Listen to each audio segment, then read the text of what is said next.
کون سی اوقات میں دعائیں جلدی قبول ہوتی ہے، اور خاص بات دعائیں کس کی قبول نہیں ہوتی. پہلے اس عنوان کا نام یہی ہم نے رکھا تھا، دعائیں کیوں قبول نہیں ہوتی.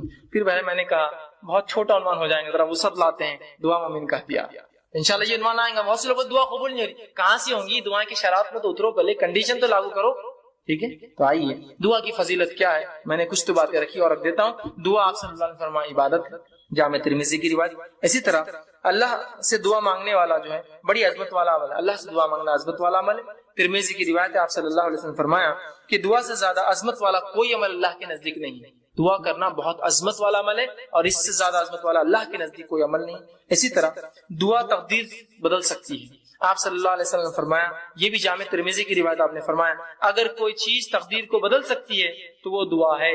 کتنی افضل چیز ہے نا دعا. سب کر سکتے ہیں ہم اور سب کی قبول بھی ہوتی ہے، تو دعا ہے. اسی طرح دعا نازل شدہ اور غیر نازل شدہ تمام آفات اور بلاؤں کا حل ہے. آپ صلی اللہ علیہ وسلم فرماتے ہیں، یہ جامع ترمذی کی روایت، آپ نے فرمایا اور کہا جو ہے دعا نازل شدہ آفات اور جو ابھی نازل نہیں ہوئی سب کے لیے نفع بخش ہے. لہٰذا اے اللہ کے بندو دعا ضرور کرو. مطلب جو بلائیں تم پر نہیں آئی اور جو بلائیں آئی ہوئی ہیں دونوں کو ٹالنے کا حل راستہ کیا ہے؟ دعا کرو. یہ نہیں کہا کہ اے امت مسلمہ کے ولیوں تم دعا کرو، سب سے کہا نا.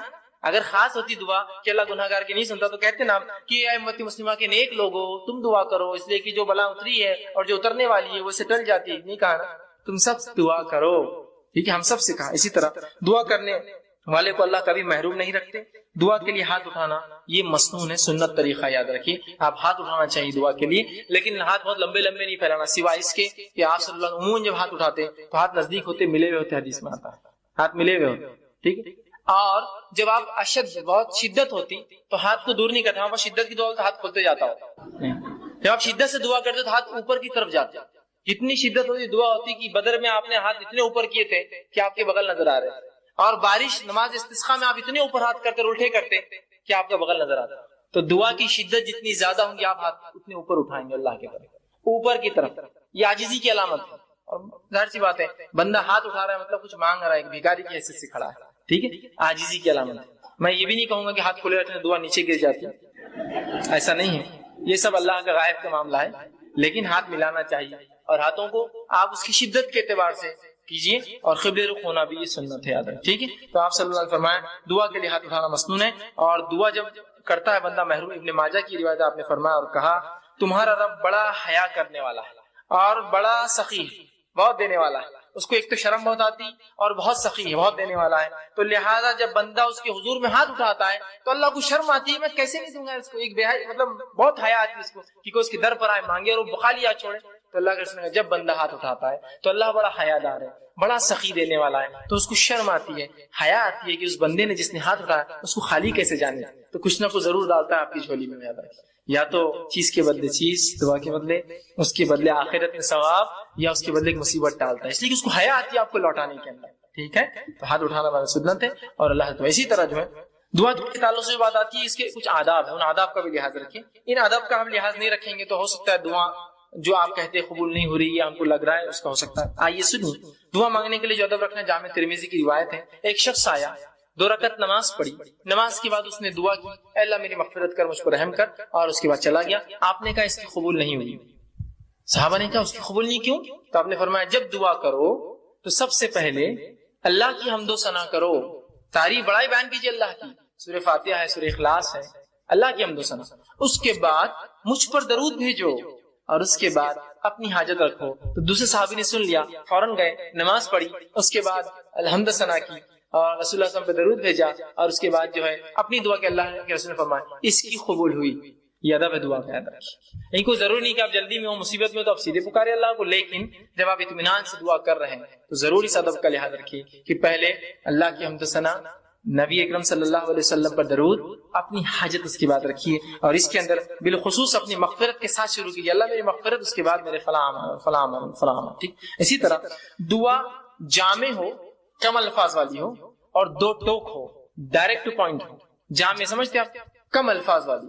آپ صلی اللہ علیہ وسلم لمبے لمبے الفاظ پسند نہیں کی دعا میں، خوب لمبے لمبے اشعار پڑھ رہے، یہ پڑھنے جامع ہو. جیسا کہ ایک شخص جو ہے وہ دعا کر رہے تھے اور کہتے اللہ مجھے جنت دے، جنت کے سیدھے ہاتھ پہ اتنے درخت دے جنت کے الٹے ہاتھ کے اتنے درخت دے، جنت کے کھیت۔ تو ان کے والد نے کہا آپ صلی اللہ علیہ وسلم نے ہمیں منع کیا تھا ایسی دعاؤں کے تعلق سے، ایسی تفصیلی جامع دعا کرو جنت دے۔ اب جنت میں سب کچھ مل جائے گا نا، یہ خواہ کیوں کر رہے تم اتنے جھاڑ ادھر اتنے جھاڑ ادھر، یہ اللہ خود دے دیں گے یہ سب۔ اور جہنم سے پناہ مانگنا ہے تو صرف یہ دعا کرو اللہ جہنم سے پناہ دے۔ اتنی تفصیلات کیوں کی جہنم کی، یہ پناہ دے اور وہاں سے پناہ دے، صرف آپ کر لیجیے خالی، سمجھ رہے ہیں بات کو؟ تو جامع ہو، لمبے لمبے الفاظ، تفصیلی نہ ہو، جامع ہو۔ اے اللہ جنت دے، جنت کی نعمتیں خود مل جائیں گی نا ساتھ میں، اس کو کیا آپ کو ضرورت بولنے کی اتنے جھاڑ، اتنی حوریں، اتنے فلاں، اتنے گھر، اتنے پیسے، ضرورت ہی نہیں ہے نا۔ جنت مل گئی، سب کچھ آ گیا، جہنم سے بچ گئے، سب کچھ ہو گیا۔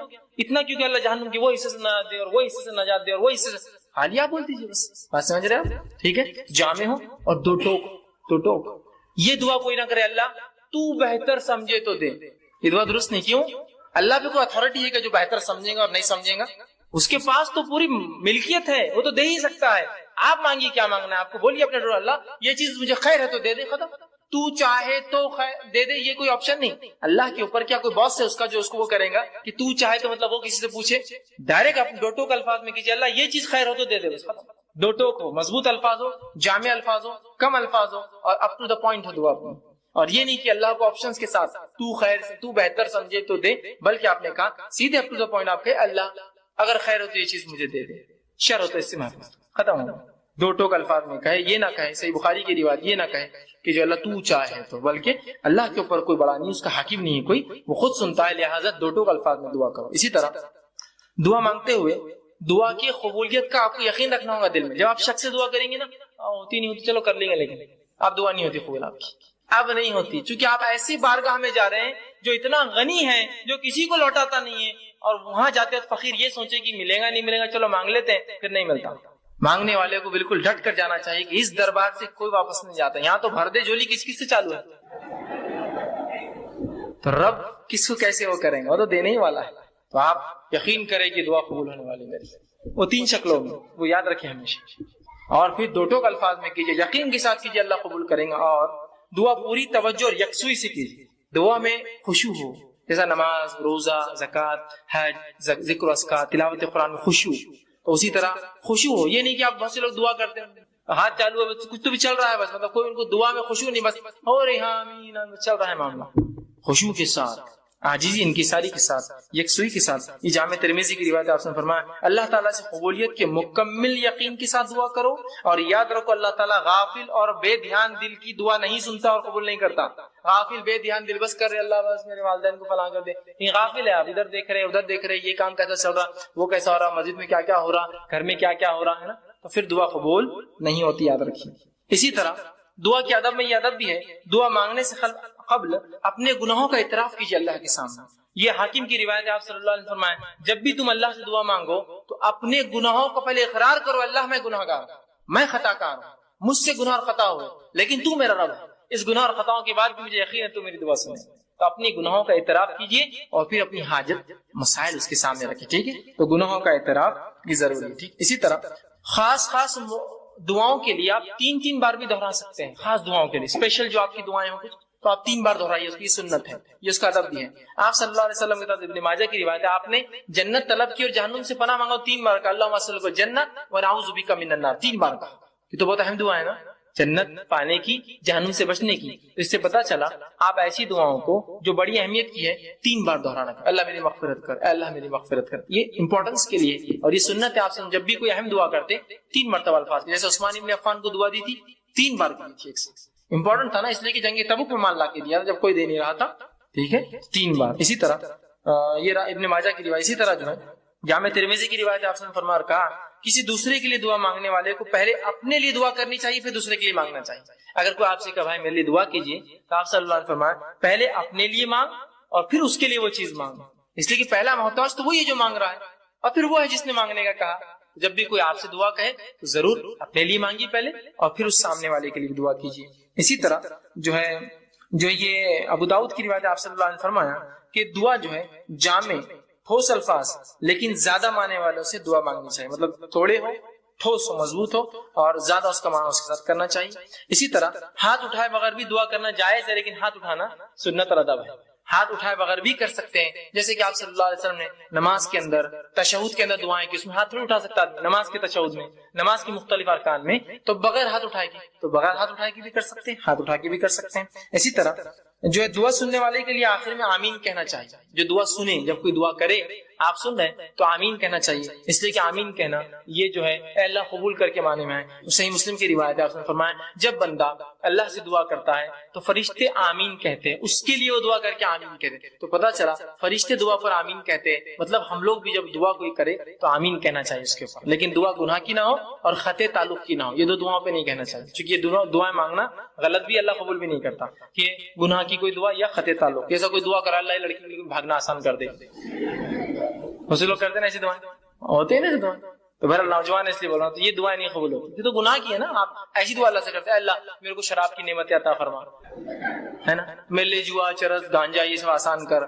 میرے کلب کو جو سٹے کا ہے اس کو خوب چلا، ہے نا، لوگوں کو خوب بیمار کر تاکہ میرے دواخانے میں آئے، گناہ کی ہے نا بھائی، بیمار لوگ ہوتے رہیں گے دواخانے آتے رہیں گے، الگ چیز ہے، آپ دعا نہیں کر سکتے، گناہ ہے نا، ایک غلط چیز کی دعا کر رہے ہیں آپ، سمجھے؟ جیسا پنکچر کی کسی دکاندار تو آپ کیا دعا کریں اللہ خوب پنکچر ہو گاڑیاں اس شہر میں میرے پاس آئے، پنکچر تو فطری چیزیں ہوں گی، آپ دعا نہیں، آپ یہ کریں گے اللہ میرے رزق میں برکت دے، اب وہ کیسی ہوں گی وہ ایک الگ چیز ہے، آپ بات سمجھ رہے ہیں، یہ دعا ہونی چاہیے، تو گناہ کی دعا نہیں ہونی۔ اسی طرح معمولی سے معمولی چیز بھی اللہ سے مانگنی چاہیے، معمولی بہت معمولی چیز ہے اللہ سے مانگی، ہم لوگ سمجھتے نہیں بڑے مسئلوں میں اللہ کو لانا چاہیے، معمولی مسئلے میں نہ کو اللہ کو جو خواہ لانے کا نہیں، ہر مسئلے میں اپنے رب سے تعلق جوڑیے اپنا، اور معمولی دعا بھی آپ صلی اللہ علیہ وسلم سنیے کیا فرمایا، جامع ترمذی کی روایت ہے، انس بن مالک رضی اللہ عنہ فرماتے ہیں آپ نے فرمایا اور کہا تم میں سے ہر ایک اپنی ضرورت اللہ سے مانگے، حتیٰ کہ جوتے کا تسمہ لیس بھی ٹوٹ جائے تو اللہ سے مانگے، اللہ نہیں لیس چاہیے، اور اگر نمک کی کمی ہو تو اللہ سے مانگے اللہ نمک چاہیے۔ اس کے بعد کوشش، میں نے پہلے بیان کر دیا، کوشش کے ساتھ یہ سب چیزیں جڑی ہوئی ہیں کہ تسمہ لینے جائے کوشش کرے، مال کما کے خریدے، نمک کے لیے باہر نکلے مانگے یا پھر خریدنے جائے کوشش کے ساتھ، لیکن دعا پہلے، کوئی مشکل کوئی مصیبت، اگر کسی نے کہا ارے گاڑی پنکچر ہو گیا اللہ میری مدد کرے اس معاملے میں، گاڑی پنکچر ہو گئی، کوئی بھی چھوٹی سے چھوٹی لیس تو کتنی چھوٹی چیز ہے نا، کوئی بھی مصیبت ہو اللہ سے فوراً دعا، اس کے بعد کوششیں اپنی جاری رکھیں۔ اسی طرح دعا کرتے وقت اپنا رخ قبلے طرف رکھنا یہ بھی سنت ہے، آپ صلی اللہ علیہ وسلم نے جنگ بدر کا جو میں نے واقعہ رکھا تھا آپ قبلے رخ ہوئے، یہ مسلم کی روایت ہے، اور دعا کی جس کے الفاظ صحیح مسلم کی روایت کی یوں ہیں، عمر بن خطاب کہتے ہیں جنگ بدر میں رسول اکرم صلی اللہ علیہ وسلم نے مشرکین مکہ پر ایک نظر ڈالی جب کھڑے ہو گئے آمنے سامنے، تو وہ 1000 کی تعداد تھی، جبکہ آپ صلی اللہ علیہ وسلم کی صحابہ کی تعداد 319 تھی۔ پھر فرمایا رسول اللہ صلی اللہ علیہ وسلم نے قبلے رخ طرف کیا اور اپنے ہاتھ اللہ کے حضور پھیلائے اور پکار کر دعا ٹھیک ہے، تو یہ دعا کی ادب ہے۔ اب بعض دعائیں جو نبی اکرم صلی اللہ علیہ وسلم نے دم کیا اپنے نفس پر جب آپ بیمار ہوتے تھے، تو آئیے وہ دعائیں آپ کے سامنے رکھتا ہوں۔ دیکھیے تمام باتیں دنیاوی علاج کے ساتھ چل رہا ہے، آپ دنیاوی علاج کراتے ہوئے یہ تمام کام کر رہے ہیں، یاد رکھیں میں نے یہ نہیں کہا آپ سے کہ آپ دنیاوی علاج چھوڑ دیجیے اور باقی یہی کرتے رہیے، کافی ہے، آپ دواخانے بھی جائیے لیکن پہلے یہ ہوگا اور ساتھ میں سے علاج کرواتے رہیے اور پھر صبر کرتے رہیے، اللہ سے دعا کرتے رہیے، تو علاج کے ساتھ یہ سب چل رہا ہے، اس لیے کہ یہ دونوں ملیں گے تو شفا ہے، یاد رکھیے۔ آئیے آپ صلی اللہ علیہ وسلم نے جو بعض دعائیں کی شفا کے لیے وہ آپ کے سامنے رکھتا ہوں، بس مختصر رکھوں گا۔ صحیح بخاری کی روایت ہے، آپ صلی اللہ علیہ وسلم جب کسی مریض کے پاس جاتے ہیں تو اس کے جسم پر ہاتھ رکھتے ہیں اور یہ دعا پڑھتے ہیں اس کی شفا کے لیے، دعا یوں اللہم رب الناس اذهب الباس اشفی انت شافی، کہ اے اللہ انسانوں کو پالنے والے انسانوں کے رب اس سے تکلیف دور فرما، اس سے تکلیف دور فرما، اشفی انت شافی، اس کو شفا دے، تو شفا دینے والا ہے، لا شفا الا شفاء، تیرے علاوہ کوئی اور شفا دینے والا نہیں ہے، شفاء لا یغادر سقما، ایسی شفا دے کہ جو بیماری کو بالکل نہ چھوڑے۔ یہ دعا کرتے اس بیمار کے لیے، جب آپ جاتے اس کو پڑھتے اور یہ دعا کرتے کہ مریض پر ہاتھ رکھ کر یہ دعا کرتے اللہم رب الناس اذهب الباس، اے اللہ جو انسانوں کا رب ہے اس سے اس کی بیماری کو دور کر، اور یقیناً جو آپ فرماتے آگے اشفی انت شافی، تو شفا دینے والا، تیرے شفا دینے کوئی نہیں ہے، لا شفاء کا الا شفاء، تیرے علاوہ کوئی شفا نہیں دیتا، شفاء لا یغادر سقما، ایسی شفا دے اس کو کہ اس کی بیماری کو بالکل نہ چھوڑے۔ ہم بھی جب مریض کے پاس جائیں، کوئی گھر میں مریض ہو جائے، یہ دعا اس کے جسم پر ہاتھ رکھ کے پڑھی، دیکھے شفا ملیں گی، ساتھ میں علاج بھی بہرحال کراتے ہیں۔ اسی طرح صحیح مسلم کی روایت ہے، ایک شخص نے آپ صلی اللہ علیہ وسلم کے سامنے درد کی شکایت کی، کہا اللہ کے رسول مجھے تکلیف ہو رہی ہے، کسی کا اعضاء میں درد کی شکایت کی، نبی اکرم صلی اللہ علیہ وسلم جب یہ سنا، اس کی درد کی شکایت سنی، تو آپ نے فرمایا کہ تو اپنے اس اعضاء پر جہاں تکلیف ہے اپنا سیدھا ہاتھ رکھ اور 3 بار بسم اللہ پڑھ.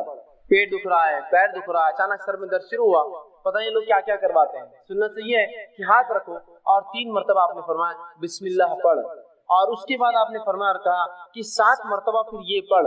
3 بار ہاتھ رکھ کے کہے بسم اللہ بسم اللہ بسم اللہ کے نام سے، اور اس کے بعد 7 مرتبہ یہ پڑھ. آپ نے فرمایا اعوذ بعزت اللہ و قدرتی، کہ میں اللہ کی بڑائی اور اس کی قدرت کی پناہ لیتا ہوں، من شر ما اجد و حاضر، اس چیز سے جو میں محسوس کر رہا ہوں یا جس کا مجھے اندیشہ ہو رہا ہے. تو 3 بار پہلے بسم اللہ کہے اور 7 مرتبہ یہ دعا پڑھے تو رسول اللہ فرماتے ہیں اللہ رب العزت اس کو جو ہے شفا دیتا ہے. اسی طرح صحیح مسلم کی روایت ہے، آپ صلی اللہ علیہ وسلم فرماتے ہیں کہ آپ صلی اللہ علیہ وسلم ایک مرتبہ بیمار ہو گئے، جبرائیل علیہ السلام آئے اور نبی اکرم صلی اللہ علیہ وسلم نے رقیہ کیا، دم کیا ایک دعا پڑھ کر. جبرائیل علیہ السلام نے کیا دعا پڑھی تھی؟ حدیث میں لفظ آتے ہیں، آپ صلی اللہ علیہ وسلم نے صحابہ کو سنا کہا بسم اللہ ارقی، کہ میں اللہ کے حکم سے تجھ پہ جو ہے دم کرتا ہوں. جبرائیل علیہ السلام آئے اور رسول اللہ پر یہ دعا پڑھ کر دم کی، بسم اللہ ارقی، کہ اللہ کے نام سے میں تجھے دم کرتا ہوں، من کل دائن یوزیک، ہر اس بیماری سے جو تجھے نقصان دہ ہے، من شر کل نفس،